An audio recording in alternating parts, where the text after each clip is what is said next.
Bonsoir à tous, bienvenue sur le plateau Equinoxoir. Je suis Serge Alain Auto pour le décryptage quotidien de l'actualité. Je crois qu'il existe une possibilité très limitée d'arrêter les crises qui ont entraîné des milliers de personnes déplacées, ainsi que des meurtres et les violations brutales des droits humains et les exactions qui ont affecté les régions du nord-ouest et du sud-ouest du pays. Mais il ne sera pas facile de remédier à ces situations.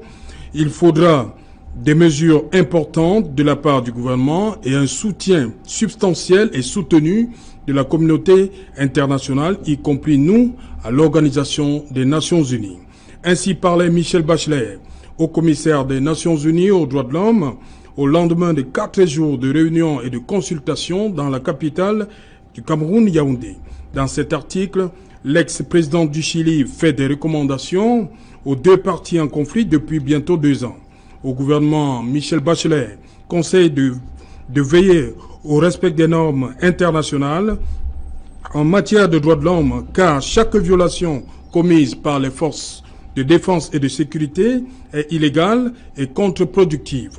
Aux groupes armés, Michelle Bachelet reconnaît qu'il n'y a aucune logique dans leur comportement. Ces groupes, d'après elle, d'après le haut-commissaire des Nations Unies aux droits de l'homme, visent des civils, incendient des écoles et les installations médicales. Les premières notes de Michelle Bachelet, des recommandations seront-elles suivies des faits? Madame, Monsieur, c'est le fait du jour.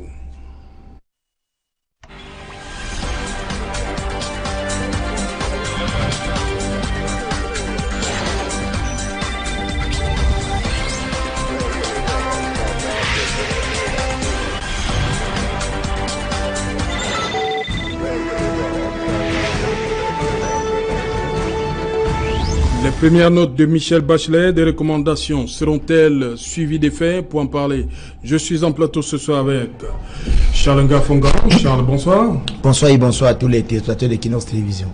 Voilà, vous êtes journaliste. Et bien sûr. C'est bien la casquette qui me sied le mieux sur plateau ce soir. Ce soir, voilà, il fallait le préciser. En face de vous, Didier Yimkwa. Didier, bonsoir. Bonsoir, monsieur Serge Alain Autour. Bonsoir à tous vos téléspectateurs. Merci une fois de plus de m'avoir invité en plateau. Voilà, environnementaliste, mais surtout sur ce plateau en tant que régional du FSNC. Ouais, je crois que c'est pour le salut national du Cameroun. Je crois que c'est cette casquette-là qui est convoquée ici. Voilà, bienvenue sur le plateau. Franck Essi, bonsoir. Bonsoir, monsieur Serge Alain Autour. Bonsoir à tous ceux et celles qui nous regardent. Voilà, secrétaire général du CPP, Cameroon People's Party. Effectivement. Voilà, nous allons, parce que hier, notre débat d'hier portait sur la délégation permanente de signature.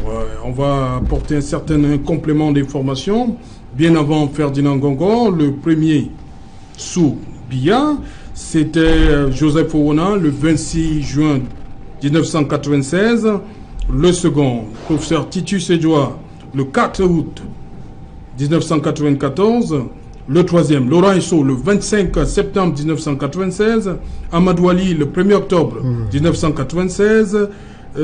Jean-Marie Tangana Mubara, le 30 août 2002. Et Ferdinand Gongo, pour la première fois, le 11 décembre 2011. La deuxième fois, c'était le 5 février dernier, 2019. Mais sous Aïdjo, c'est Samuel Ebois qui a bénéficié de cette délégation permanente de signature. C'était exactement le 15 juin 1975. Il fallait le dire. Franck Essi, dites-moi, votre leader Kawala a rencontré Michelle Bachelet samedi dernier à Yaoundé. Elle n'est pas allée de même ordre. Disons qu'elle n'a pas rencontré seule. Oui, c'était une réunion ouverte aux médias, ouverte au public et qui était... C'était une façon de dire qu'elle a dit des choses à Michelle Bachelet. Effectivement, donc je tenais quand même à préciser parce qu'il ne faut pas qu'il y ait des équivoques. Vous savez, il y a des gens qui veulent faire croire qu'aujourd'hui, il y a une classe de l'opposition qui cherche à faire venir au Cameroun un certain nombre de forces étrangères pour résoudre à la place des Camerounais les problèmes camerounais. Effectivement, elle a rencontré Mme Bachelet et elle a profité de cette occasion, non pas tellement pour s'adresser à Mme Bachelet, parce que il faut rappeler que Mme Kawala, par exemple, est membre d'un haut conseil de personnalité au niveau de Genève qui traite des questions de réfugiés à l'échelle mondiale. Et ça part du travail que nous avons déjà abattu aussi bien sur le plan politique que professionnel dans des zones en crise. Donc, elle connaît ses canaux, elle a ses entrées dans toutes ces institutions. Donc, en s'adressant à Michel Bachelet, en fait, elle a réaffirmé des positions qui sont, vous nous suivez, connues. Ouais. Sur le diagnostic qu'on fait de la situation du pays, c'est-à-dire un pays où il y a aujourd'hui au moins 7 régions sur 10 qui sont en crise. Il y a de nombreux et de milliers de déplacés internes, il y a des milliers de morts désormais. Mais surtout, il n'y a pas de perspective dans les mois et les semaines à venir en matière de sortie de crise. Donc, elle a présenté notre analyse qui consiste à dire qu'en fait, nous sommes au terme justement de l'essai de ce régime, de l'essai du leadership actuel du pays, et que les Camerounais, c'est à eux de mettre en place une dynamique consolidée, déterminée, en utilisant de tous les instruments nationaux, mais aussi les instruments internationaux, pour que des solutions définitives et durables soient apportées aux crises que nous connaissons. Donc, c'est en substance ce qu'elle a dit. Et je suis surpris que, peut-être parce que les gens ne prêtent pas souvent attention de manière précise aux recommandations, aux analyses que nous autres acteurs politiques faisons. Peut-être on doit s'améliorer dans la communication, mais pour nous qui portons ces positions depuis au moins 3 ans, il n'y a rien de nouveau. Voilà, Didier Yves-Coin, Michel Bachelet, dans ses premières notes, après son départ du Cameroun... Oui, moi parle de tout le monde. Hein. Oui. Pourquoi dans ces premières notes, tout le monde est concerné? Et les FDS, les forces de défense et de sécurité, et ce qu'elle appelle les groupes armés, personne n'est épargné. Il y a aussi le volet politique. On va parler de ça un peu plus. Oui, cela va de soi que lorsque... C'est parce qu'elle est venue au Cameroun qu'elle s'est fait cette idée-là? Non, pour mieux comprendre les dynamiques actuelles qui impactent le champ politique camerounais, il faut se placer dans son contexte. Oui. Et le contexte à toi, c'est quoi? C'est la bataille pour la succession. Nous sommes là dans le jeu de l'alternance, de la transition. C'est-à-dire, qui va remplacer M. Biya? C'est-à-dire, il faut se placer dans ce contexte. Si on n'est pas dans ce contexte, on risque de ne pas disséquer le mouvement des uns et des autres. Par exemple, Mme Kawala a demandé, elle est déjà dans la transition, qu'il faut que M. Biya parte. Et puis, j'ai eu la chance de lire une réflexion d'un historien, Zosim Alphonse Toumetenka, dans laquelle il a identifié à peu près 4 scénarios probables d'alternance, de remplacement de M. Biya, hypothèse et risque. Évidemment, c'est des scénarios probables, hein, nous sommes dans une analyse épistémologique, c'est pas que c'est des analyses d'intellectuels. Le premier scénario, c'est une alternance monarchique. Suivez. Monarchique, vous dites. Monarchique, c'est-à-dire le fils ou la femme. Que tout le monde comprend. Voilà. Le deuxième scénario, c'est le dauphinat. Oui. Et effectivement, c'est pour cela que le dernier décret du président Biya, le tout récent, qui confère la signature permanente. Délégation permanente de signature. Les gens pensent que ils confondent ou bien ils manipulent entre la délégation de pouvoir, et la délégation de la signature permanente et la délégation de pouvoir. C'est pas la même chose. Heureusement que vous êtes venus sur un certain nombre de faits qui sont passés avant, parce que c'est pas nouveau. L'histoire aussi est pourvoyeuse d'arguments. Troisième scénario, c'est le coup de force. Il parle d'un coup de force, on ne sait jamais. Le quatrième, c'est la démocratie. Et l'historien, dans sa réflexion, nous fait savoir que l'alternance démocratique, tu vois, donc ça dit quelque chose qui peut se passer très bien. Mais lui, dans sa posture, il dit que c'est pas probable. Mais j'ai eu aussi la chance de rencontrer un autre jeune étudiant. Il s'arrête là, vous avez cité un certain nombre de scénarios. J'ai parlé de 4. Oui. Non, mais j'ai un 5e scénario qui m'a été le Soudan, l'Algérie. Non, laissez-moi parler par un jeune doctorant qui parle d'un scénario qui viendrait de la communauté internationale. Exactement, lorsque vous regardez le déploiement de Mme Bachelet, il ne faudrait pas que son angélisme vous endorme, hein, parce que le chef de l'État aujourd'hui, l'hégémon central aujourd'hui, est pilonné de toutes parts, que ce soit les ONG, les organisations nationales, que ce soit les institutions internationales. Ça, c'est des inputs, c'est-à-dire on le harcèle. Mais aujourd'hui, l'analyse, c'est-à-dire c'est de savoir aujourd'hui, c'est-à-dire le débat, c'est de comprendre comment le président Biya va réagir. C'est-à-dire les anglo-saxons appellent ça le output, comment il va réagir à tout ce qui se passe autour de lui aujourd'hui. Pendant longtemps, il a été maître du temps. Ben aujourd'hui, on se demande si le temps est vraiment...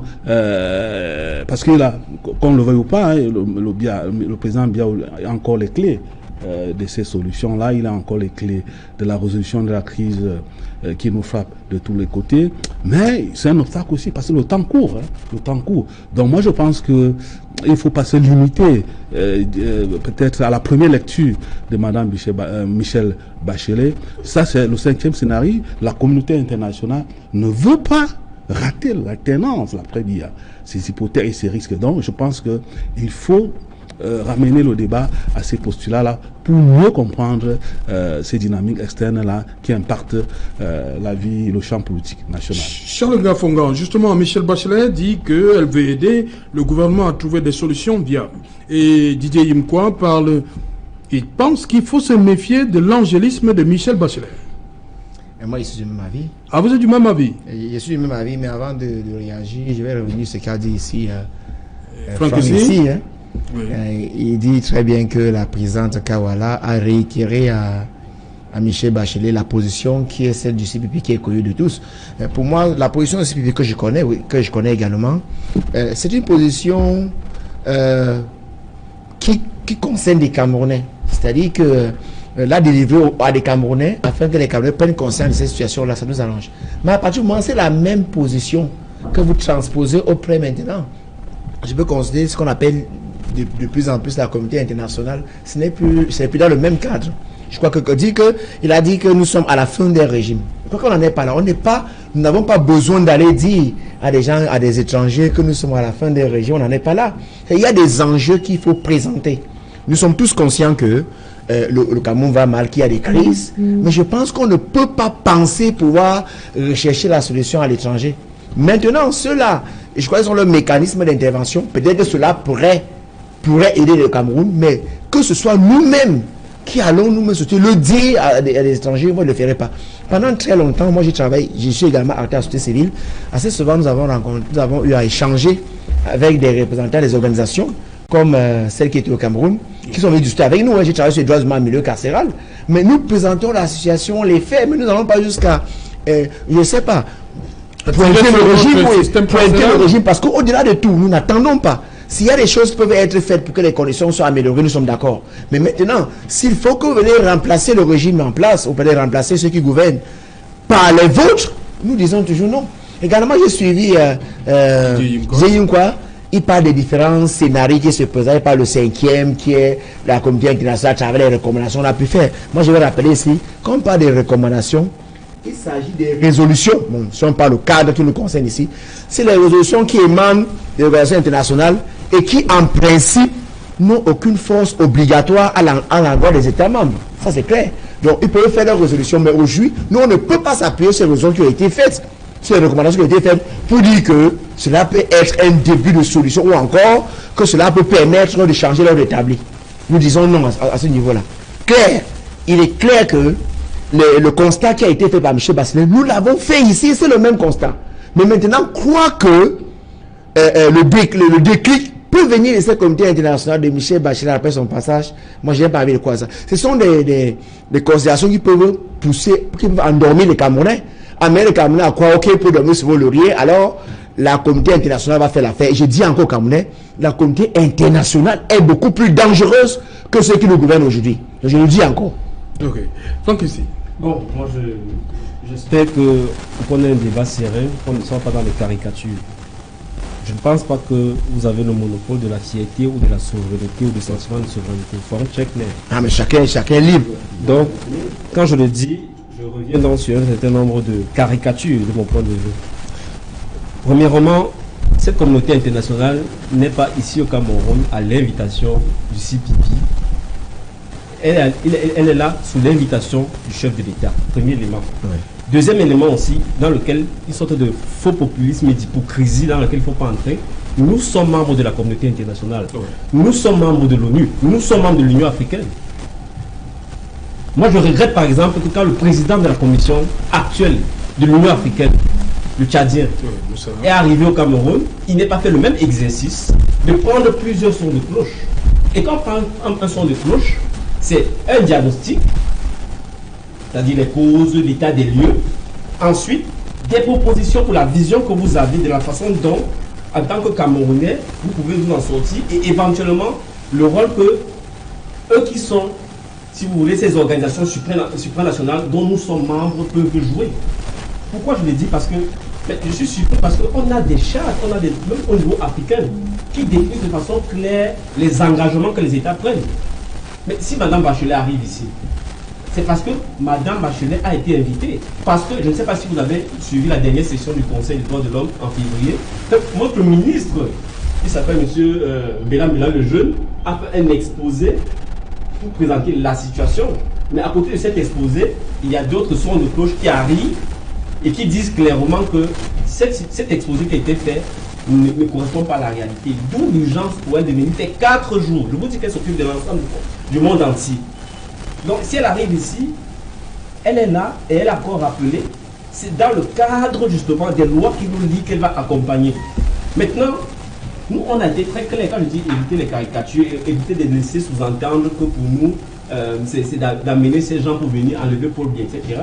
Depuis des années, nous disons qu'en tant que Camerounais, nous avons légitimement le droit, si un gouvernement devient incapable de résoudre nos problèmes, créateur de chaos, incapable de créer les conditions pour que les Camerounais se réunissent, nous, en tant que Camerounais, parce que c'est de notre vie dont il s'agit, nous avons le droit et le pouvoir de leur dire allez à vous reposer.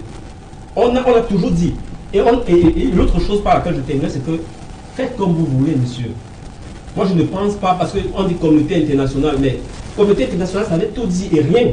La communauté internationale, c'est nous et le reste du monde. Bien sûr. Dans la communauté internationale, il y a les Gabonais, il y a les Africains, il y a les Chinois, il y a les Russes, il y a les Américains, etc.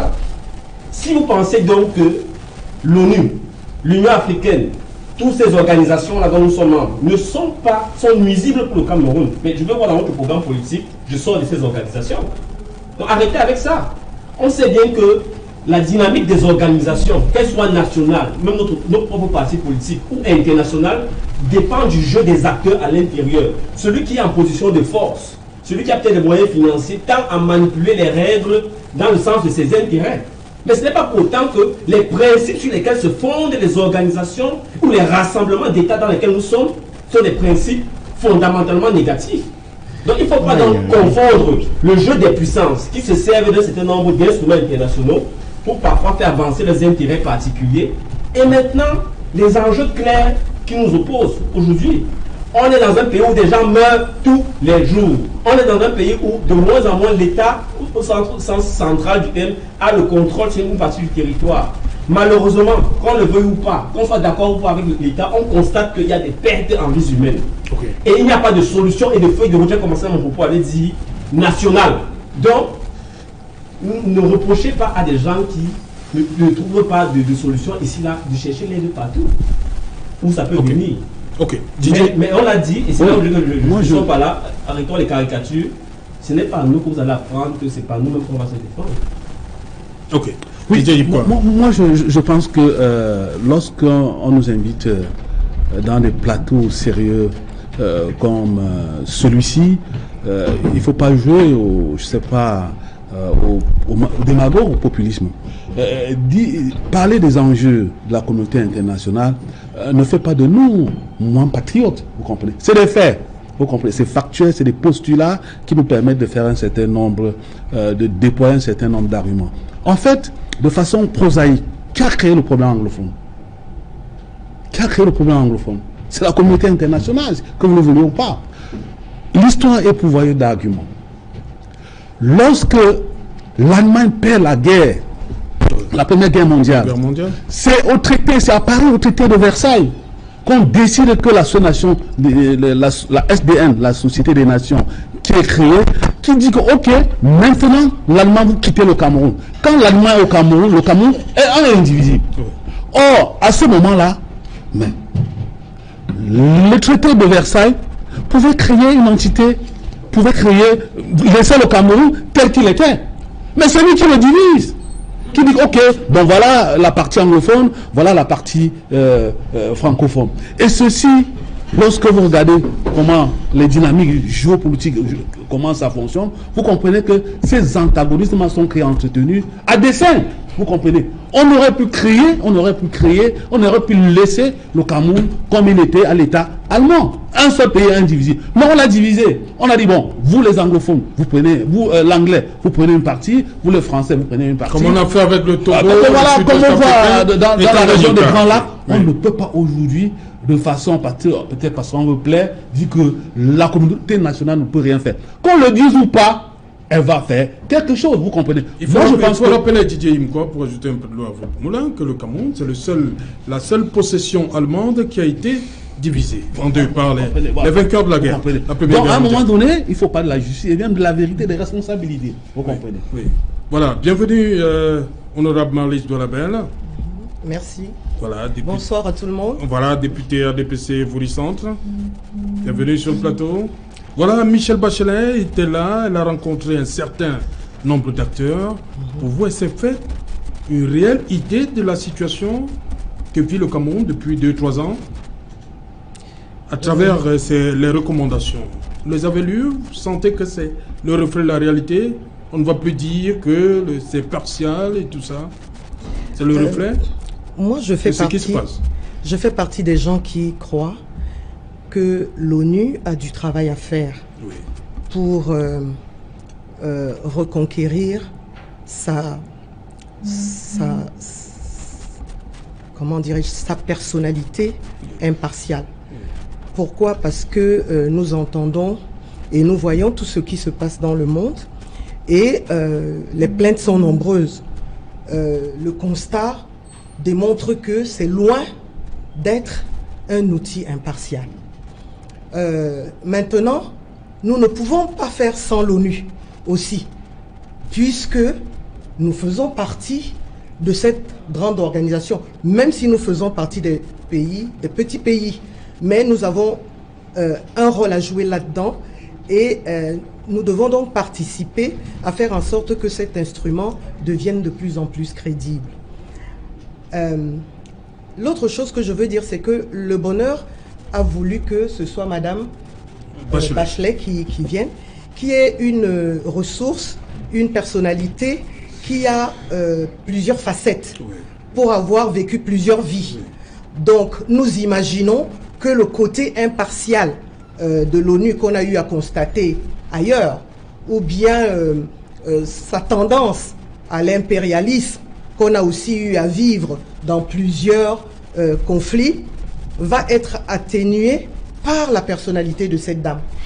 Et je crois qu'à l'issue de des entretiens qu'elle aura eus avec le gouvernement et tous les autres acteurs de la vie politique et les ONG, elle a certainement entendu beaucoup de choses, elle a croisé plusieurs informations et elle a une petite idée, parce que c'est difficile en quelques heures d'avoir la vraie idée de ce que c'est que le Cameroun aujourd'hui, mais je pense qu'elle a suffisamment d'informations pour nous accompagner, je dis bien nous accompagner, dans le processus qui va certainement se mettre en marche pour qu'on aille tous ensemble vers la paix.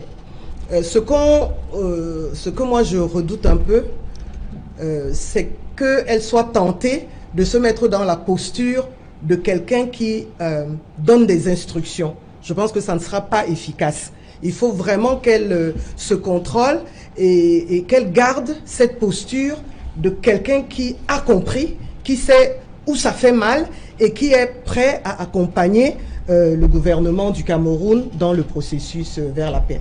Non, elle dit justement qu'elle exhorte toutes les parties, y compris le gouvernement, à faire des efforts acharnés pour mettre un fin au combat et commencer des pourparlers de paix.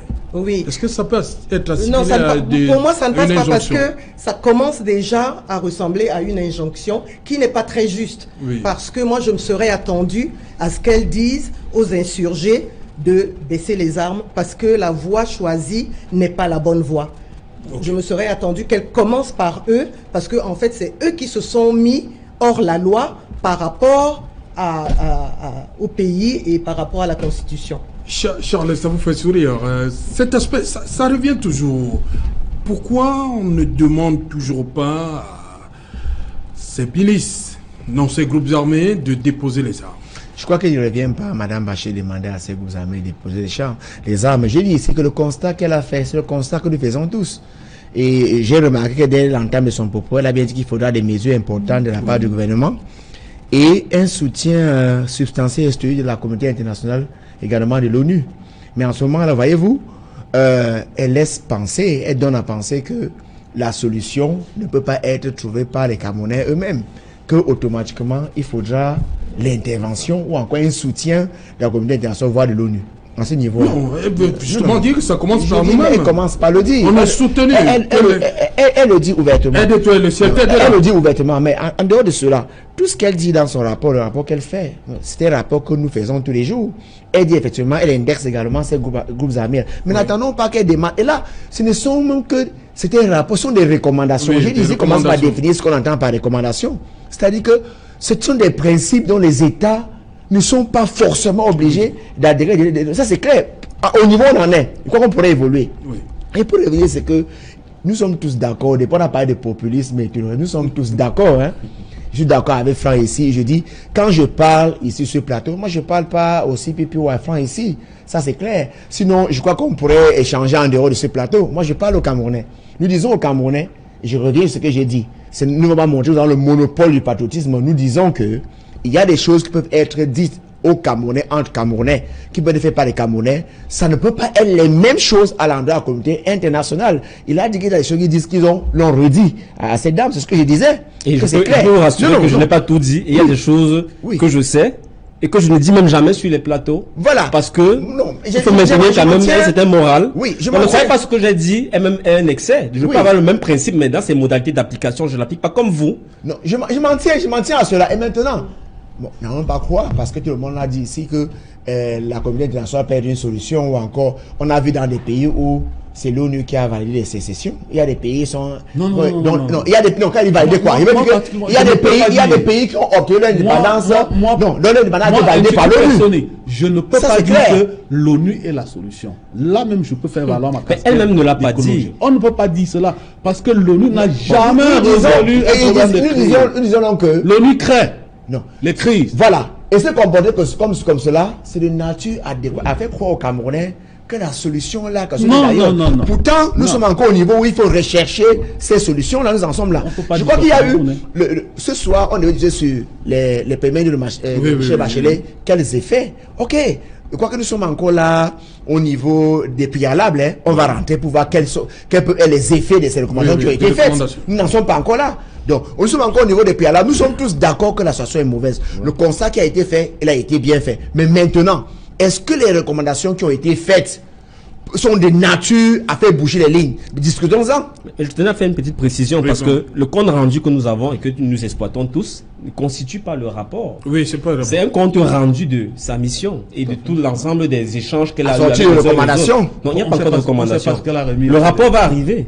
Le rapport va arriver. Moi, je suis en relation avec sa représentation en Afrique centrale. Ce n'est pas encore le rapport, c'est juste un compte rendu rapide de l'essentiel des discussions qu'elle a eues à ce niveau. Je veux aussi ajouter que de ce fait, il ne faut donc pas laisser croire que quand il y aura des recommandations et que ça éventuellement être discuté au Conseil des droits de l'homme de l'ONU, ensuite éventuellement au Conseil de sécurité de l'ONU, ça ne pourra pas avoir une force sur le Cameroun. Oui, on n'y est pas encore. Donc il faut bien édifier ceux qui nous regardent. Et l'autre chose, quand elle dit le gouvernement devra faire des efforts importants, il doit être accompagné par la communauté internationale, y compris l'ONU, de manière substantielle et soutenue.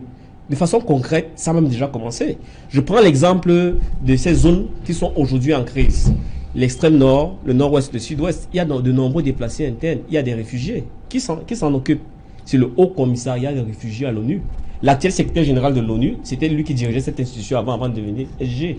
Donc, et chaque année, nous tous, on est contactés par cette organisation Cameroun pour qu'on les aide à travers nos différents engagements, société civile, etc., à identifier les besoins, à identifier les victimes, et à partir de là, à construire ce qu'on appelle un plan de réponse humanitaire national. Et ce plan de réponse humanitaire national, ça se conçoit donc en concertation avec la société civile, mais surtout avec le gouvernement. Et ce plan de réponse humanitaire national, élaboré par le HCR et le gouvernement du Cameroun, débouche sur ce qu'on appelle une campagne de fundraising, c'est-à-dire levée de fonds pour faire face aux défis. Donc, dans les faits, vu la réalité qui est la nôtre, notamment on accueille des réfugiés d'autres pays et on a nos propres déplacés internes et réfugiés désormais, et malheureusement, nous sommes obligés de composer. Et dans la communauté internationale, il faut être précis, c'est pas simplement les États-Unis et la France, comme les gens sont omnibulés. C'est tout, ça commence par l'Union africaine. Moi, je serais si choqué que l'Union africaine n'en fasse pas plus. Pourquoi ça doit arriver jusqu'à l'ONU, puisqu'on est suffisé d'être africain et être camerounais? Donc, je pense qu'il faut restituer les choses dans le contexte. Voilà, Didier Imkwa, sur cet aspect, parlant des effets, Madame Bachelet demande justement à l'armée d'éviter, de respecter en fait les normes internationales. On va rester sur ce point. L'armée a toujours été accusée, même les organisations des droits de l'homme ont toujours vu de mauvais œil les actes posés par nos forces de défense et de sécurité. Oui, moi il faut le rappeler, une armée professionnelle, mais il y a des brebis galeuses quand même. Ah oui, nous sommes en guerre, nous sommes en safari ou bien dans un jeu équestre, là-bas nous sommes en guerre. Donc lorsqu'on est en guerre, malheureusement, que ce soit n'importe quel camp, on a des victimes. Moi, moi je suis toujours un peu dubitatif lorsque j'écoute tous ces acteurs à l'international. Mais ce qui me plaît dans ce discours-là, c'est que il est moins alarmiste, vous comprenez. Oui. Il est moins alarmiste, le discours de Madame Bachelet. Ouais, elle est moins alarmiste et c'est un discours un peu équilibré. Oui. C'est un discours dans lequel il accuse tous les belligérants, tous ceux-là qui sont en guerre. Il ne faut pas oublier que, je crois, avant qu'elle ne vienne, on a vu une vidéo virale qui est devenue virale sur les réseaux sociaux. On avait découpé un élément des forces de défense et de sécurité, et ça a fait mal. Et je me rappelle aussi de la sortie véhémente de son excellent monsieur l'ambassadeur des États-Unis. Oui. Or, avant cela, on a eu des rapports dans lesquels on acculait uniquement nos forces de défense et de sécurité, on acculait uniquement le gouvernement. Mais la sortie de son excellent monsieur l'ambassadeur des États-Unis corrobore un peu avec ce discours-là. Moi, je pense, comme je le disais tout à l'heure, que jusqu'à présent, le chef de l'État, l'hégémon central, a encore les clés de la solution. Il a encore le temps. C'est vrai que le temps, à un moment donné, ça s'amenuise très très vite, mais il a encore le temps. Je me rappelle une réflexion, une leçon, un enseignement qu'un sage de mon village me disait que lorsque vous construisez votre mur, si vous ne voulez pas que le cancre y pénètre, évitez les fichiers. Vous comprenez? Moi, je ne suis pas complotiste. Moi, je ne suis pas du discours complotiste. Moi, je pense que nous avons nos propres responsabilités. Vous comprenez? Et que si nous avions eu le temps, de régler nos problèmes à l'interne, si on l'avait fait, je ne suis pas sûr que Mme Bachelet serait en train là à nous faire des recommandations. Le Cameroun, depuis 60 ans aujourd'hui, a assez de ressources, assez d'intellectuels, combien de docteurs, combien d'ingénieurs, à mesure de trouver des solutions à nos problèmes. Donc moi je pense que si aujourd'hui, cette dame-là, je ne peux pas banaliser ce discours-là. Oui. Parce que ça a un symbole, ça a une symbolique politique. Vous comprenez? Cette dame qui arrive n'est pas n'importe qui. Elle a été 2 fois présidente du Chili. Vous comprenez? Elle n'est pas la fille de n'importe qui. Elle est socialiste. Elle a été présidente au premier mandat. Elle est repartie travailler à l'ONU. Elle est revenue comme candidat de son parti socialiste. Elle a encore été élue. Donc moi je pense qu'il faut faire attention lorsqu'on a ce genre de personnalité en face, lorsqu'on a ce genre de ressources en face. Il ne faut pas dormir sur ses lauriers et banaliser peut-être les discours. Ce qu'elle dit, il faut prendre cela au sérieux. Et donc il est temps que les Camerounais s'asseyent, comprennent ça comme on veut, dialogue national inclusif, conférence nationale. L'essentiel, c'est que nous sortons de ce pétrin. Malice Doualabel, justement, Michel Bachelet pense qu'il ne faut pas éluder, pour revenir dans les causes profondes de ce conflit. Alors, il faut remuer le couteau dans la plaie, vous prenez ça comme ça? Avant que j'y arrive, je voulais partager avec les téléspectateurs ce qu'elle a dit exactement concernant les insurgés. Dans plusieurs régions, des civils et des soldats ont été tués et mutilés. Oui. Et des villages entiers ont été incendiés. Des enfants ont été enlevés et forcés de rejoindre les groupes armés et ont même été utilisés comme kamikazes sans le vouloir. Dans les 2 régions occidentales, les écoles, les hôpitaux et d'autres infrastructures essentielles ont été ciblées. et détruites par les différents groupes séparatistes. Et des employés du gouvernement, y compris des enseignants, qui ont osé continuer à enseigner, ont été pris pour cible et assassinés ou enlevés. C'est quand même très grave. Voilà pourquoi non, dit que le décision, c'est que la première partie, c'est pour Boko Haram. Non, même la deuxième partie, alors c'est pour le nord-ouest et le sud-ouest. Qui est plus grave. Non, parce que dans la première partie, il y a des villages incendiés.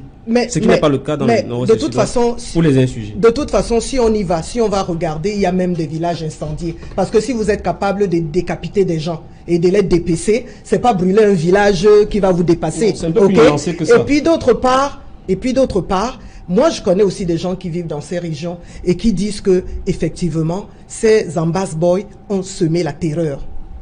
Ils ont semé la terreur et normalement, ça devrait être un peu plus relevé que ça. Mais à chaque fois qu'on fait allusion à cela, c'est comme si c'était un détail et on amplifie les ratés ou bien les dysfonctionnements relevés auprès de l'armée nationale. Donc moi, j'aurais aimé que Mme Bachelet dise que ces Ambas Boys ont, transgressé les lois de la République, que ces Ambas Boys ont dépassé les limites admissibles et qu'il faut qu'ils cessent d'agir comme ça. Peut-être que ça va venir dans le rapport. Ce n'est pas la solution.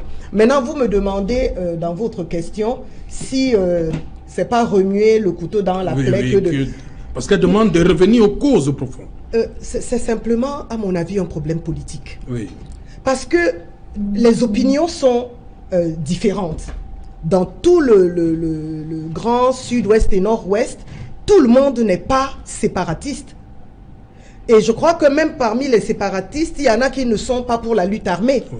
Il y a ceux qui pensent que c'est plutôt la fédération, le fédéralisme qui va nous sortir de cette situation difficile. Il y a ceux qui pensent que c'est la régionalisation. Donc, pour moi, ça reste donc à ce moment-là un problème politique et qui doit trouver des solutions par des Camerounais. Ce ne sont pas les étrangers qui vont venir nous dire « Voilà le type d'État qui vous convient ». Non, nous avons notre vécu commun, nous avons notre histoire et nous savons où nous voulons aller avec notre pays. Donc, tout le job, je dis bien tout le job, doit être fait par nous. Même s'il est encadré techniquement par des personnes qui sont habituées à ce type de processus et d'exercices. Mais je serais très mal à l'aise de voir un beau jour ici débarquer des personnes qui viennent prendre à la place des Camerounais les décisions qui vont être fondatrices de notre pays. Mais, honorable, justement, si ces gens-là débattent, c'est parce que c'est depuis 2016 que ça dure. Oui. Les Camerounais n'ont pas pu. Non, si ces gens-là débarquent, oui, c'est parce que les personnes qui veulent à tout prix l'alternance et qui n'arrivent pas à l'obtenir par la voie des urnes... Passe par le conflit nord-ouest et sud-ouest. Oui, en utilisant un lobbying. Vous savez, quand un Américain qui est aux États-Unis parle du nord-ouest et du sud-ouest, il n'est jamais venu ici. C'est quelqu'un qui l'a approché et qui lui a parlé et qui lui a montré en termes de preuves les images qu'il a bien voulu lui montrer. Donc c'est du lobbying et le lobbying, vous savez que c'est très efficace quand c'est bien fait. La preuve, ça permet de faire bouger le monde entier. C'est pour ça que l'Union européenne a réglementé les lobbyistes. Parce qu'ils sont d'une telle puissance qu'ils peuvent vous faire croire que l'eau c'est le ciment. Et vous croyez? Ok. Charles, justement, vous qui n'êtes pas, vous dites que les Camerounais vont résoudre le problème. Je repose la même question depuis 2016.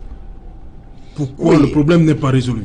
Nous pensons que depuis 2016, celui qui a la solution, je crois que c'est M. Biya, les partis politiques, la société civile, pratiquement tous les Camerounais ont appelé à un dialogue inclusif. Rien n'est fait jusque-là. Oui, rien n'a été fait. On nous a fabriqué, on a envoyé des émissaires qui parfois avaient été refoulés. On a créé des commissions des armements, commissions multiculturalisme et bilinguisme, qui ne sont pas des solutions. Et les gens ont même taxé cela de pacotille ou encore de cosmétique. Mais Michel Bachelet, dans sa sortie, dit que ces commissions-là, elles reconnaissent que leur travail n'est pas... Oui, mais c'est clair que même les Camerounais le reconnaissaient déjà. Oui. Le problème au Cameroun, avant que Michel Bachelet le reconnaisse, c'est que nous nous rendons compte que on met l'armée nationale, c'est-à-dire que elle est sonnée sur le même, pratiquement sur le même palier. Oui. Le problème à ce niveau-là, c'est-à-dire que chaque fois qu'on parle de qui va déposer les armes et tout, c'est un peu comme si on avait... Mais c'est les deux parties en conflit. Deux parties en conflit. Mais nous disons ceci. L'armée, ceux qui gèrent ce pays doivent quand même montrer leur volonté à vouloir mettre fin à cette guerre-là. Par exemple, à un moment, en décidant qu'il n'y aura plus de riposte. Mais en face, il faut également que les autres montrent leur bonne foi. Nous en sommes là. Nous voulons tous la paix. On ne peut pas rechercher la paix avec les armes. C'est pour ça que nous avons pensé que la commission des armements qui a été mise en place, c'était un peu la charrue devant les bœufs. C'est-à-dire qu'il fallait d'abord arriver à la paix. Il fallait qu'on discute. Et qu'à la fin, on décide maintenant de mettre sur pied une telle commission. Et on se rend compte que Michel Bachelet est peut-être tombé dans ce piège-là. C'est-à-dire qu'on sait qu'elle a quand même mis l'armée nationale avec les SONUS pratiquement sur le même palier. Et c'est ça qui gêne. On aurait bien voulu, je crois que c'est ce qu'elle essaie d'expliquer, on aurait bien voulu qu'on reconnaisse ouvertement que cela n'avait pas, ils ne devaient pas en arriver jusque-là.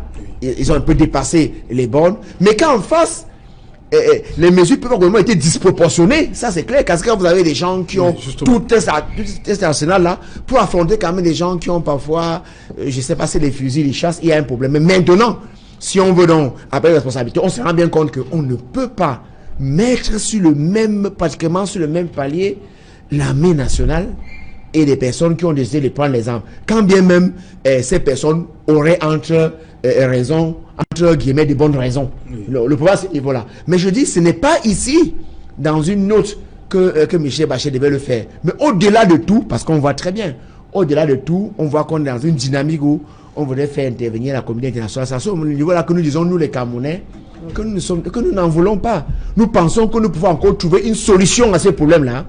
Et qu'il suffit que les différents acteurs prennent conscience, on peut trouver une solution. Nous en sommes là. Et je vais encore dire une chose. Oui. L'ONU là, c'est un syndicat des chefs d'État, pour bien en faire partie. Parce que quand vous parlez des ratifications, des conventions, mais monsieur Biya au pouvoir depuis 36 ans. Je crois qu'il en a ratifié plusieurs. Au cours je peux croire que c'était ratifié pour le rattraper, mais il en fait partie. Et si l'ONU s'intéresse davantage au Cameroun, c'est parce que quelqu'un l'a dit ici, il ne faut pas que l'attenance s'efface sans l'ONU. Donc on en est là. Et pourtant, pour nous les Camerounais, il faut que l'attenance s'efface avec nous les Camerounais. Que c'est nous qui décidons ce qui va arriver. Nous n'entendons pas qu'on nous envoie, comme on avait dans certains pays, on vous envoie les pions de l'ONU, parce que l'ONU également, ces pions, nous en sommes là. Si l'ONU peut nous aider à travers les recommandations, est-ce qu'elles peuvent être appliquées? Oui. Nous appelons donc ceux-là qui peuvent les appliquer, de les mettre en œuvre. Oui. Okay. Mais pas tous certains. Okay. Mais dit que la communauté viendrait intervenir au Cameroun, je dis très bien, si on s'en tient à l'histoire, à ce qui se passe dans les autres pays, elle n'est pas la bienvenue. Non, ce n'est pas que s'il ne semble pas être d'accord avec vous. Non, vraiment, monsieur Otto, je me réjouis beaucoup de ce débat parce qu'il va permettre beaucoup de clarification. Oui. Déjà, je ne sais pas si monsieur Paul Biya qui est là, qui dit que les États-Unis sont ses amis, sont ses partenaires, qui dit que la France sont ses amis, sont ses partenaires, qui assiste systématiquement à toutes les grandes réunions internationales convoquées par l'ONU, presque jamais à celles qui se tiennent au niveau sous-régional, Afrique centrale ou continentale, voilà. Et plus, si vous voulez, je sais pas, un souverainiste que, je sais pas. Vous êtes en train de parler de les Camerounais. Est-ce que ce Paul Biya, au regard de son comportement, de sa trajectoire, de son parcours, de son second village suisse, est-ce que monsieur Paul Biya est un Camerounais comme vous et moi? Non. Donc je pense que il y a un discours qui consiste à dire les Camerounais, nous devons. Le problème que nous avons aujourd'hui, notamment à travers la crise dans le nord-ouest et le sud-ouest, c'est que le nous existe de moins en moins. Peut-être vous ne vous rendez pas compte. Une partie significative de gens qui, comme vous et moi, se considèrent comme Camerounais, disent que we have done. C'est fini. On ne veut plus être là. Quand on parle même de dialogue, là, même si aujourd'hui on dit dialogue, c'est quelque chose, pour ceux qui vont le porter, d'extrêmement complexe à mettre en œuvre au regard de ce qui se passe au quotidien sur le terrain, c'est-à-dire de l'approfondissement du fossé, du fait de la violence, du fait des injustices réelles ou supposées ou perçues des uns et des autres, du fait de la rancœur et de la haine qui s'accroît. Donc, on en est là parce qu'on n'a pas pris à temps les mesures qui auraient pu éviter ça. Donc, je pense qu'il faut qu'on évite le discours qui est une diversion sur la communauté internationale pour se poser la question, mais c'est nous-là qui devons, entre nous, résoudre les problèmes. Pourquoi, Madame la députée, il n'y a pas ce débat au niveau de l'Assemblée nationale et du Sénat? Pourquoi il n'y a pas de session régulière, organisée, Pourquoi on en discute? Pourquoi on écoute les uns les autres? Et quand même, cette commission dit du multiculturalisme et du bilinguisme a essayé, dans des audiences publiques, d'écouter certaines personnes, dans le sud-ouest et dans le nord-ouest. Ce qui leur est ressorti, qu'est-ce qui a été fait de ça? Nous sommes toujours dans la superficie. Oh ceci, oh cela, la communauté internationale. Le fond du problème, aujourd'hui, il me semble, c'est que si nous voulons sauver encore ce qui reste du Cameroun, nous devons discuter de la manière la plus sereine possible des modalités de la refondation. Ouais. Parce que c'est de ça qu'il s'agit. Et je voudrais, avant que vous me relanciez, petite précision sur cette affaire de mettre sur le même piédestal l'État, les FDS et les forces séparatistes. Le fait simplement que aussi bien nous, c'est-à-dire les acteurs politiques camerounais, que la communauté internationale disent séparatistes, sécessionnistes. Allez dans le dictionnaire, ceux qui nous regardent, ce que ça veut dire. En soi, ça veut dire, voilà des gens qui violent la loi. C'est comme si vous dites les bandits. Je ne sais pas si vous voyez. Sauf que ça ne recouvre pas le mot bandit parce qu'on est dans le champ politique. C'est-à-dire qu'il est entendu que c'est des gens qui ne respectent plus l'ordre politique tel que nous on l'a connu jusqu'aujourd'hui. Donc ça, c'est déjà un fait. Première chose. Et deuxièmement, pour nous, ce n'est pas eux que nous payons les impôts. Quand on paye nos impôts, on prélève la TVA, etc., c'est pour financer monsieur le ministre de la Défense, monsieur le ministre de l'administration territoriale. Donc, c'est à eux que... monsieur le ministre, c'est le ministère qu'on finance. C'est pas monsieur le ministre. Avec accorde-moi ça quand même. Oui, sans doute, mais peut-être avec la patrimonialisation de l'État chez nous, la privatisation des services publics, je ne sais pas trop. Je ne suis pas sûr que la nuance s'impose. Votre discours est bien compris. Non, ce que je veux dire simplement... Oui, vous avez dit que le nous n'existe plus. De moins en moins. Voilà, c'est pourquoi le CPP... Je vous en prie, c'est pourquoi le CPP est non partant pour le 20 mai. Non, écoutez, vraiment, le CPP, ce n'est pas la question. Nous, on est cohérents dans le sens où depuis plusieurs années, on dit on ne peut pas célébrer le 20 mai dans ces agapes, c'est-à-dire sans sens, sans symbolique, sans réelle signification, qui tourne de plus en plus au culte de la personnalité, alors que le pays brûle. Moi, je serais président à ce moment de l'histoire. Je suis sûr qu'à l'approche du 20 mai, j'aurais convoqué des assises nationales et la célébration, j'aurais même fait symboliquement dans les zones où les gens se sentent de moins en moins camerounais. Moi, je serais président dans un pareil contexte. Peut-être, je ne sais pas le nombre de conseils de ministres, j'aurais fait dans ces zones en crise. Moi, je serais président, je ne sais pas combien de rencontres régulières j'aurais fait avec la Commission nationale des droits de l'homme qui se plaignent de ne pas être reçue par le président, pas les évêques, les imams qui se plaignent de ne pas être reçus par le président. Et enfin, président. Donc moi, je serais président, vraiment, la fête nationale de l'unité, ce serait un moment où j'annonce des choses concrètes, tangibles, vérifiables par tous, par lesquelles on avance, on sort des crises. Donc, la participation au défilé, ça n'a rien. Ce n'est pas à la hauteur des enjeux tout court. Donc, ne parlez pas de nous, s'il vous plaît. Il ne faut pas qu'on nous fasse croire que nous, on veut profiter. Je vous rappelle que nous, parce que les gens peuvent croire qu'on est là en soutien des sécessionnistes au moment où je vous parle. Parce que nous avons réaffirmé une position qui est vieille. Peut-être les gens n'avaient pas bien entendu. Que le recours aux armes, le recours à la violence, même pour défendre une cause légitime, est inacceptable et contre-productif. Parce qu'on a rappelé ça. Je dis que c'est dans toutes nos déclarations depuis le départ. Lancez alors un appel. Non, je n'ai pas d'injonction à suivre de vous. Madame Kawala, l'actuelle présidente de mon parti, subit des menaces de mort. Première chose. Deuxième chose, moi j'ai des camarades, y compris mon représentant à Bamenda, qui étaient kidnappés 2 jours. Parce qu'il estimait que ces pressions, ces exactions sur les populations n'ont aucun sens. On peut être pour la restauration de votre indépendance, mais ça ne veut pas dire que vous allez tuer ceux avec qui vous voulez vivre dans le nouvel État. Donc je veux dire que c'est pas moi. Mais Kawala justement ne fait pas allusion à ça dans sa sortie. Non. On s'adresse parce que nous on considère que le principal responsable c'est celui qui a le pouvoir, celui à qui on paye les impôts, celui qui, d'après ce qui nous tient lieu de constitution et d'État, est censé activer les leviers de résolution des crises et qui se prive de façon incompréhensible de ces outils. Ok. Oui, moi je pense que ce qui complexifie profondément la crise anglophone, c'est la duplicité des premiers acteurs politiques au Cameroun. Moi, j'ai très bien suivi le discours de M. Franck. Oui. J'ai suivi la sortie de Mme Kawala quand elle était, je crois, aux États-Unis, où on l'a bassinée dans les réseaux sociaux parce qu'elle a eu le courage de demander aux ambassades de déposer les armes et que c'est les pauvres populations qui ont payé le prix fort. Mais, du retour au Cameroun, voilà, elle a tenu un autre discours. C'est vous qui dites que c'est un autre discours. Écoutez, monsieur, écoutez, je vous ai écouté religieusement. Moi, je viens de dire la même chose. Je vous ai écouté religieusement. Je vous écoute. Écoutez très bien. Je veux juste que vous précisiez. Lorsqu'on fait une analyse sémiotique d'un texte, il y a le paratexte, il y a le prétexte, il y a le contexte, il y a le texte. On vous comprend très bien. Vous avez un discours chaotique. Vous avez un discours catastrophique. Et c'est même la duplicité qui me gêne dedans. Entre le discours de Mme Kawala aux États-Unis, à partir de ce discours, elle a été bassinée, et le discours qu'elle a tenu devant Mme Michelle Bachelet, elle a demandé carrément que le président Biya parte, que ce monsieur n'est plus à mesure de gérer la situation actuelle. C'est sa position. C'est sa position. Qu'est-ce qu'il y a de nouveau dans ça? Il dit c'est sa position. Qu'est-ce qu'il y a de nouveau dans ça? Oh, quand on vous écoute très bien. Quand vous écoutez très bien, Franck. Encore que son discours, c'est 40 secondes. Vous justifiez, à Washington. 40 secondes. Excusez-moi. Sur un discours de 3 heures. Je vous en prie. Je vous en prie. Quand on vous écoute. Qu'est-ce qu'il y a de nouveau? Quand on vous écoute très bien. Vous pouvez me laisser parler? Quand on vous écoute très bien, vous tentez de justifier, fort argument, toutes les exactions au sud et nord-ouest.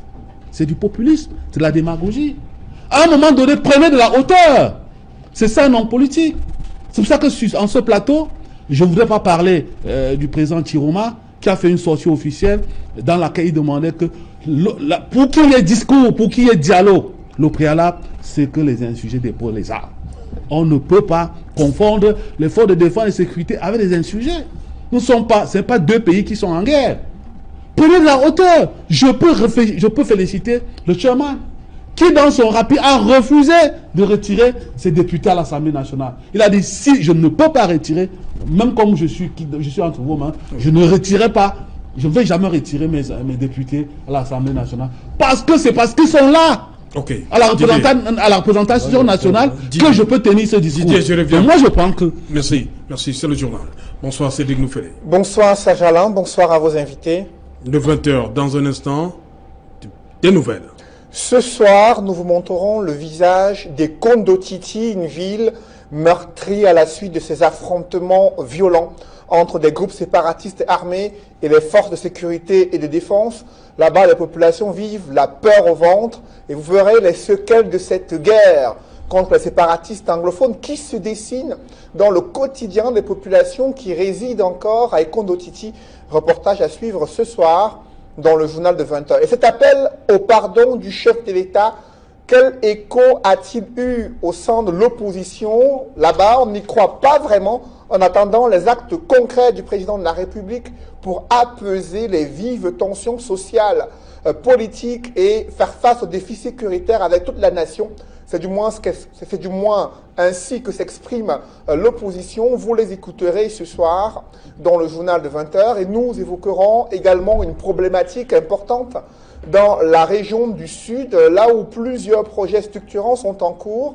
Et pourtant, ils sont encore nombreux des jeunes qui peinent à trouver un emploi. Ils l'ont fait savoir au directeur général, au directeur adjoint du cabinet civil de la présidente de la République, représentant du chef de l'État à un forum de promotion de l'emploi à Kribi. Des jeunes n'ont pas mâché leurs mots sur leur misère, le chômage et le sous-emploi. Ils s'expriment ce soir dans le journal de 20h. Et le président de la République, qui, sous la pression de la communauté musulmane, a décidé de débloquer près d'1 milliard de francs CFA afin de subventionner le voyage de pèlerinage prévu dans quelques semaines concernant le Hajj pour les musulmans camerounais. Vous suivrez les batailles feutrées autour de cette affaire. C'est l'enquête du 20h. Serge Alain. Voilà, merci Cédric Noufélé. On vous donne donc rendez-vous, madame, monsieur, pour le 20h que va présenter une fois de plus pour vous Cédric Noufélé. Quant à moi, je vous retrouve après pour Equinox Soir, deuxième partie, le temps du débrief, toujours en compagnie de nos 4 invités. Place tout de suite, madame, monsieur, à la pause. Journal.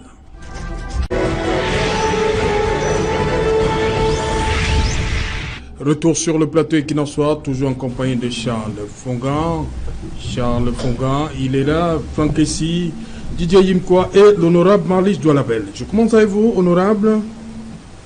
Les tweets depuis le 22 avril, le président envoie une série de messages aux Camerounais. Et depuis, il y a surtout le message où il demande le pardon mutuel qui semble retenir beaucoup plus l'attention. Le pardon mutuel. C'est important en ce moment-ci de l'histoire du Cameroun. Je pense que c'est extrêmement important. Oui. Et je crois que cette tweet requiert une attention et un regard, j'allais dire, particulier. Il y en a qui les prennent à la dérision. Oui. Il y en a qui tout de suite s'offusquent de ce que le président nous invite tous à nous mettre ensemble pour bâtir ensemble. La vie est comme un parcours. Et si le président de la République choisit aux heures les plus difficiles que nous sommes en train de vivre, d'adopter ce ton, je pense que cela devrait plutôt nous interpeller tous. Parce que la vérité, c'est qu'on ne se met pas autour d'une table quand on n'est pas prêt à se pardonner. Contrairement à ce que pensent les autres, c'est d'abord l'acceptation, la décision d'aller vers l'autre, de faire un pas vers l'autre qui peut faciliter qu'on se mette autour d'une table. Ce n'est pas quand les esprits sont encore fermés, quand le regard est encore haineux, qu'on peut se mettre autour d'une table. Et j'invite donc mes compatriotes à considérer ces messages d'apaisement, ces conseils de père, comme un préalable à tout ce qui va se dérouler. Okay. La paix, c'est quelque chose d'extraordinaire. Quand vous prenez la décision de pardonner, c'est comme si vous vous déchargez vous-même d'un immeuble que vous portiez sur la tête. Et ça vous rend donc disponible pour aller vers votre frère, pour avoir une écoute qui peut favoriser un consensus. Donc, contrairement à ceux qui pensent que non, il faut d'abord qu'ils posent les actes, etc. Non, je pense que c'est un bon chemin qu'il faut qu'on emprunte tous pour qu'on puisse effectivement se mettre autour d'une table de manière apaisée. Charles Ngafongan, pour vous, on a suivi le reportage de Kedia. M. Fauchivé parlait du président qui a quitté sa casquette, entre guillemets, d'homme d'État pour celle d'un père de famille. Bon, dans sa logique enclenchée depuis le 22 avril, c'est-à-dire communiquer avec son peuple à travers des tweets. L'honorable Fauchivé a sûrement mystifié, je ne sais pas, le rôle du chef de l'État. Donc, le chef de l'État demeure un homme. Bon, tant qu'on dit le chef de l'État, c'est un homme. Dit que sortir de la posture du chef d'État, je crois que c'est son appréhension à lui. Moi je ne tolérerai pas en dérision ce tweet appelé au pardon pour un président, pour le président que nous connaissons assez souvent, qui a souvent même raillé les opposants, qui a souvent eu des mots très durs, et appelé les gens apprentis sorciers, qui est même ressorti. Mais Charles, est-ce que tout ça ne relève pas de la nature? Est-ce qu'à un moment de sa vie, on n'est pas appelé à changer? C'est pour ça que nous avons l'impression qu'il est en train de revenir à de meilleurs sentiments. Mais c'est une mauvaise chose? Non, c'est une très bonne chose. Mais derrière cette huile-là, moi j'entrevois quelque chose d'assez important qui va se passer. Nous sommes à la veille, nous sommes au mois de mai. Nous savons que le président va s'adresser, je sais pas, il y a d'importantes décisions qui pourraient être prises avant le 20 mai. Oui. Donc on se dit que sûrement que ce tweet annonce quelque chose, qu'on parle de pardon. On ne sait pas, il y a des gens qui sont en prison, vont-ils être libérés. Quand on parle de pardon aussi, que ça ne doit pas se limiter seulement dans la parole. Oui. Il faut également que ça soit suivi d'actes. Il y a des Camerounais qui sont en prison. Peut-être que ce pardon-là pourrait s'étendre. Il y a des choses importantes qui pourraient arriver d'ici le 20 mai ou d'ici la fin du mois, on attend de voir. Mais si cela reste simplement, si ce pardon va concerner les autres Camerounais et pas lui-même, et il y a donc un problème. Oui. Mais j'ai envie de croire qu'à son âge, pour l'expérience qu'il a, c'est pas anodin de demander vraiment pardon et d'inviter les Camerounais à inscrire le pardon dans leurs actes. Didier, quoi oui, ce pardon-là? Moi, j'ai 2 grilles de lecture. Et on va s'arrêter un peu sur Jean-Michel Nietzsche, le député. Lui, il dit que les Camerounais n'ont pas de problème. Non, le problème, c'est le président Biya. Je n'attendrai pas mieux que ça. Comment ça? C'est un opposant irréductible. Cela va de soi qu'il annonce ce genre de discours. N'attendez pas de l'honneur Nietzsche, celui-là qui va jeter les roses à M. Paul Biya. Moi, je pense que c'est un discours qui se construit graduellement. Lors d'une sortie du chef de l'État, je crois que c'est peut-être la dernière sortie à l'Assemblée nationale aux États-Unis, il a fait une adresse à l'adresse du monde concernant le concept du plan durable, là où il a parlé, il a déclaré que je suis un mendiant de la paix. Je suis un mendiant de la paix. Vous savez, on ne peut pas faire la paix si on ne se pardonne pas. Et ce discours arrive à point nommé dans un champ politique assez électrisé par le tribalisme, par le repli identitaire qui sont malheureusement le fruit, qui sont le ver dans le fruit de la concorde nationale. Souvenez-vous aussi que lorsque le président Biya arrive en 1982, dans son premier discours à la nation, le renouveau, c'est quoi? C'est la rigueur, c'est la moralisation, c'est la démocratie et c'est l'intégration nationale. Malheureusement, aujourd'hui, on a l'impression que cette intégration nationale est réduite aux incantations. Donc moi, je pense que c'est un discours qui est bienvenu. Et la deuxième grille de lecture, c'est le support qui porte ce discours, c'est les tweets. Vous savez très bien que on peut faire des exemples du benchmarking. M. Obama a gagné ses premières élections aux États-Unis parce qu'il utilisait son Blackberry, excusez-moi la publicité, à partir des tweets. Il a beaucoup utilisé les médias réticulaires. Et quand le président Biya aussi revient dans ces médias-là, c'est qu'il va être à la mode. Il est conscient que 60% des Camerounais aujourd'hui sont jeunes et que c'est ce mode de communication-là qui est très très prisé. Souvenez-vous de ces petits mots, nous sommes dans la sauce. Moi, je ne veux pas revenir sur son apprenti sorcier. Non, il a évolué, comme vous l'avez si bien dit. Il faut le prendre comme ça. Est-ce que ces sorties sur les médias réticulaires ont une prégnance sur la vie nationale? Oui, la preuve c'est que nous sommes en train de débattre. Nous sommes en train d'en débattre sur un plateau quand même assez prisé. Moi, je pense que après peut-être le silence du chef de l'État, parce qu'on l'a beaucoup accusé qu'il ne parlait pas beaucoup. Maintenant, il parle, on dit qu'il parle beaucoup. C'est un sujet très clivant, c'est le contexte. Mais il faut dire que nous apprécions à sa juste valeur cette nouvelle posture du chef de l'État. Moi, j'ai entendu dire, vous savez, ses adversaires disent que ce n'est pas lui, qu'il a des community managers. Mais est-ce que c'est un problème quand un chef d'État ait des community managers? Ce qui nous intéresse, c'est le discours, c'est les mots d'apaisement. On en a besoin aujourd'hui pour la concorde nationale. Ok, rapidement, Franck, ici on arrive au terme de l'émission. On vous a entendu dans ce reportage dire qu'il faut des préalables avant le pardon. Effectivement, je pense qu'il ne faut pas détacher cette communication du contexte et des problèmes auxquels il fait référence, qui sont en arrière-fond.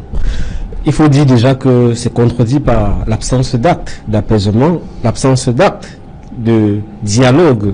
Parce que c'est à travers le dialogue qu'on se comprend, et quand on se comprend, on peut se pardonner. Donc c'est pour dire que aujourd'hui vraiment, il faut qu'on passe aux actes.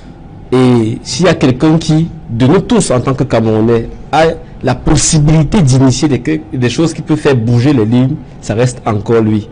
Donc l'amour ou la paix, c'est des constructions permanentes. Ça ne se construit pas par des paroles, mais ça se construit surtout par des actes. Donc passons aux actes.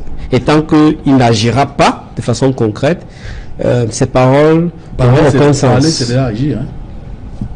Je crois que la parole, c'est l'action. La parole est un acte lorsque ça coïncide avec la situation. Okay. Apprécier quand même. Donc, si je veux terminer pour illustrer ça, apprécier monsieur aussi. Les deux tweets. Apprécier, c'est le premier tweet pour dire qu'on se consacre à l'essentiel. Ça devrait être un tweet qui inaugure des grandes assises de concertation nationale. Okay. Et le dernier tweet qui appelle au pardon, c'est un tweet qui devrait conclure les assises nationales. Merci honorable, merci Didier Imkwa, merci Charles Fonga. Il n'y a pas un mot de fin par merci, nous sommes malheureusement, le temps nous prend par la gorge. Charles, vous êtes là une autre fois. Merci Franck Essi. Madame, Monsieur, nous sommes arrivés au terme de cette émission. Rendez-vous demain, 19h, toujours sur ce même plateau. Compagnie d'autres invités, cela va de soi. Rediffusion 23h GMT. Il sera minuit au Carrefour Maître Fotson. Donc, pas si 3 zones de recasement.